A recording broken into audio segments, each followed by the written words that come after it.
Good afternoon, ladies, and welcome to your week 2 warm up. So I'm hoping to build on all of the warm ups that we did last week and expand both your knowledge of vowel shape and work your range in both directions as we did before. And as always, if the range becomes too high or too low, go ahead and just drop out. But I do also want you to keep in mind why it is that the range is feeling a little bit pressed in either direction. Is it because the technique is right, not right rather, or is it that you are just at the extreme ends of your range? So if you think that it might just be a matter of technique, always just pause the video, take a minute to kind of put yourself back together, and then join in again. The pause feature is a beautiful thing, and you feel free to use it. We don't have to do these exercises in real time to get the benefit. You can pause, kind of work through on your own, and then enter back into the video. Remember, warming up is always about learning technique and really learning how to sing and improving yourself through these exercises. So as always, we'll start with some lip trills. Today, rather than 2 notes, we're going to do 5 notes, and we're just going to work 5 notes up. So we'll start here. It'll just be, and I want you to hold the top note for about 3 or 4 counts. So here we go.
Last one. And remembering to keep that lifted palate. All right, so let's talk about the shape of an ah vowel. If I asked you to use your hands to make an ah vowel shape, a lot of times what we would do is say ah is shaped like this. But if I take that same shape and I try to put it up to my mouth, what we find is we get really wide on the sides. Ah. And that's not really an accurate representation of what we want when we sing an ah vowel. Instead, when we sing an ah vowel, we want to think of it more as oval shaped. That the back of our throat is relaxed and the larynx is allowed to hang low, and that our palate is lifted, arched up like an umbrella, or again, like we heard a piece of gossip. So when we think of ah, we want to think about the fully released, relaxed jaw and a lifted palate. So we're going to do the E-ah exercise like we did last week, only instead of landing on ah, we're also going to do an full scale on ah as well. So it'll sound like this. I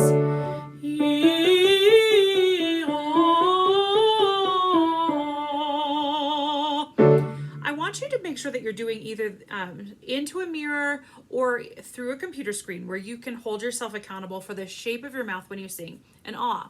A lot of times we want to hold it with our jaw and kind of clamp down like this.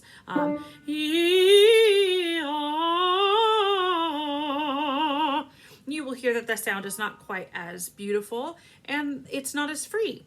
So again, that takes some practice to kind of release the jaw into allowing that voice to flow easily, but that's what this time is for. Here we go. I'll do 2 with you.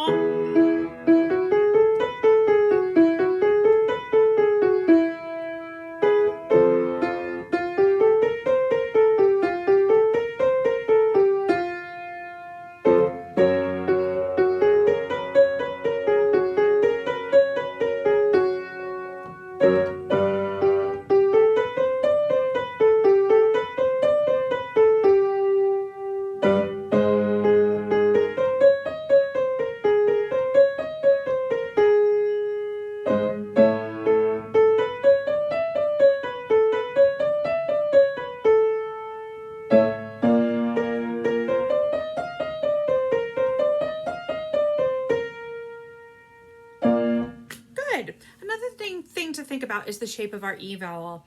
Sometimes we've been taught that E is a bright vowel and that we want to make sure that it has a lot of length this way or sideways motion to it. E. What that does though is it cuts off the space in our throat. It makes the E too bright and it makes it hard for the breath flow to continue outwards towards the audience. So make sure, again, as you're holding yourself accountable with either a mirror or a computer screen, that you're not allowing the corners of your mouth to end up back towards your ears. E. I often like to join a sort of joke that we get like a French lady pout with our lips puckered forward a little bit when we sing E can be somewhat helpful. We also don't want to falsify the vowels so that we're over darkening. So watch that we find balance in not getting too bright or too dark with that E vowel. But if we're a little bit more relaxed here, we set ourselves up better to open for a tall oval vowel. So let's do another ah vowel exercise to kind of keep that in mind. And let's do some scoops. Here,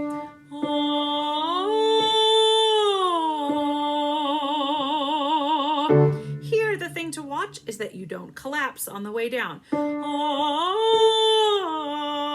Is very tempting. Here we go.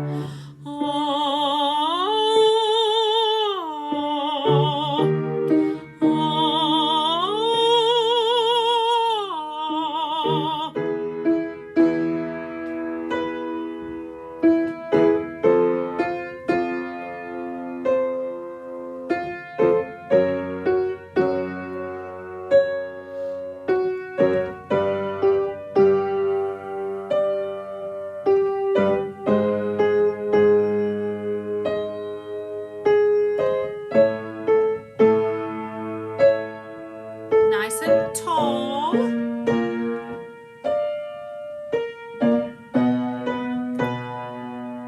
Think about yawning.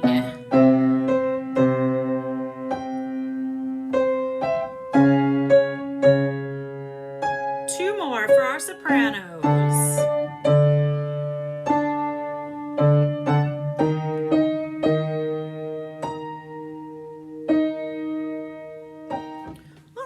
One of the things that we often struggle with is that balance between the chest voice and the head voice, which we will talk about more as we go along in our series of videos.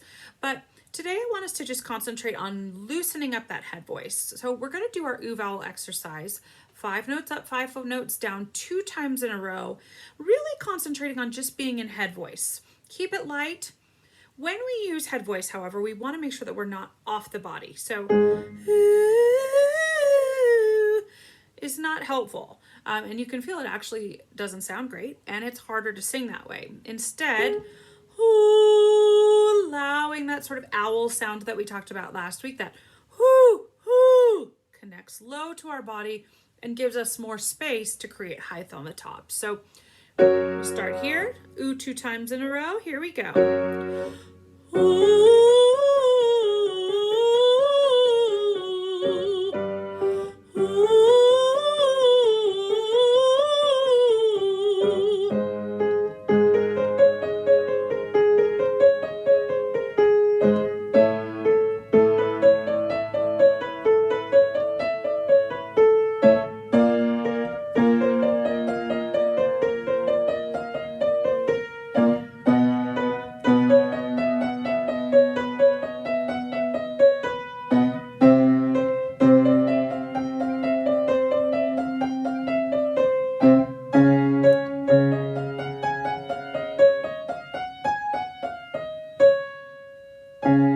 Good job. Okay, now in order to get down into our low voice, we're going to start in the upper middle on an oo, and we're going to go oo into ah.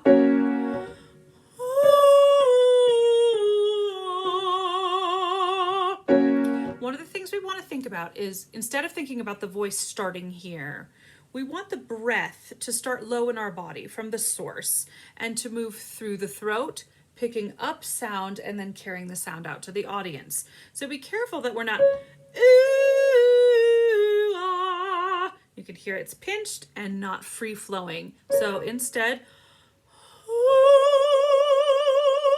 in that way we can hear the breath starting a little bit even before the onset, picking up sound and carrying it out. Here we go.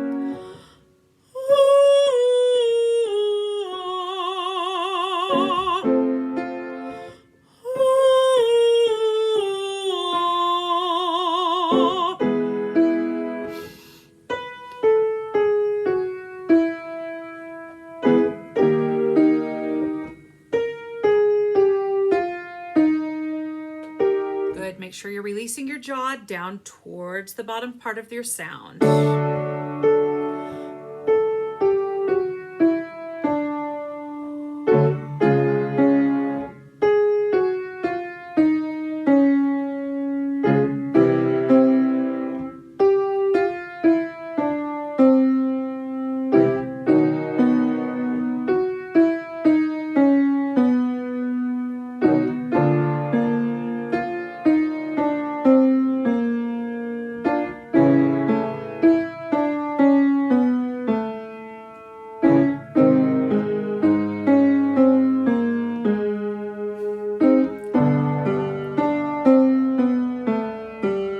One more.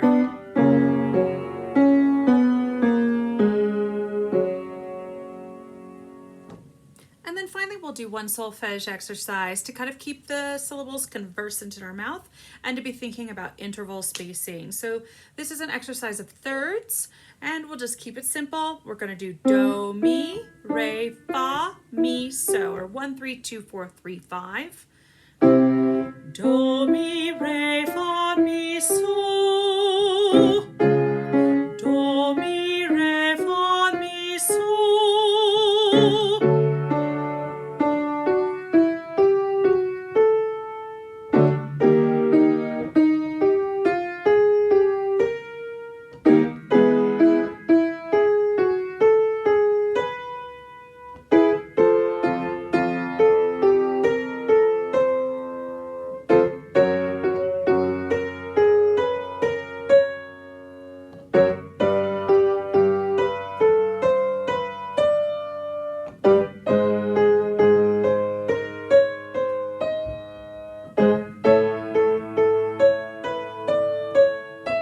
Two more.